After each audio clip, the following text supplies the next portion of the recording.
Hi friends, ഇതൊരു ആക്റ്റീവയാണ്. ഈ ആക്റ്റീവയുടെ എഞ്ചിൻ്റെ കവറിൻ്റെ മുകളിൽ നിന്ന് ഓയിൽ ലീക്ക്. അപ്പോൾ നമ്മൾ വർക്ക്ഷോപ്പിൽ ചെല്ലുമ്പോൾ ഈ ഓയിൽ ലീക്കാന്ന് പറയുമ്പോഴത്തേക്കും എല്ലാവർക്കും പേടിയാണ്, കുറേ പൈസയാകുമോ എന്നൊക്കെ ഭയങ്കര ടെൻഷനാണ്. അപ്പോൾ അങ്ങനെ അധികം പൈസയൊന്നും ആകത്തില്ല. ഈ ഓയിൽ ലീക്ക് കാണുമ്പോൾ തന്നെ നമ്മളത് അതിൻ്റെ കാര്യം അങ്ങ് ചെയ്യുവാണെങ്കിൽ അധികം പൈസ ആകത്തില്ല. ഇപ്പോൾ ഇതിൻ്റെ വില എന്ന് പറയുമ്പോൾ ഇതിൽ 85 രൂപ റേറ്റ് ആകത്തുള്ളൂ. ഈ 85 രൂപയ്ക്ക് ഈ ഓയിൽ ലീക്ക് മാറ്റിയാൽ നമുക്ക് വണ്ടിയുടെ ലൈഫ് കൂടുതൽ കിട്ടും. അല്ല, ഇത് ഓയിൽ ലീക്ക് മാറ്റാതെ ഇത് കൊണ്ടു നടന്നു കഴിഞ്ഞാൽ ഇതിൻ്റെ എഞ്ചിൻ്റെ ഫൗണ്ടേഷൻ പുഷ്, സിങ്കാമിൻ്റെ പുഷ്, പിന്നെ എഞ്ചിന് തന്നെ കംപ്ലൈൻറ്റ് ഉണ്ടാകാൻ ചാൻസ് കൂടുതലാണ്. അപ്പോൾ വണ്ടിയിൽ ഏതെങ്കിലും ഓയിൽ ലീക്ക് കാര്യങ്ങളൊക്കെ കാണുവാണെങ്കിൽ കറക്റ്റായിട്ടത് എന്താണെന്ന് നോക്കി ചെയ്യുന്നത് വളരെ നല്ലതായിരിക്കും.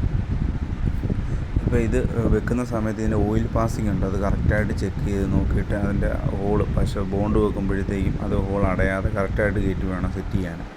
ഈ എഞ്ചിൻ ഫൗണ്ടേഷൻ ബുഷൊക്കെ പോകുന്ന ഈ ചൂട് ഓയിൽ ഓടുന്ന സമയത്ത് ഈ ബുഷേ വീഴുമ്പോഴത്തേക്കും അതുവഴി ഡാമേജ് ഉണ്ടാകുന്നു. പിന്നെ മറ്റൊരു വീഡിയോ വീണ്ടും കാണാം.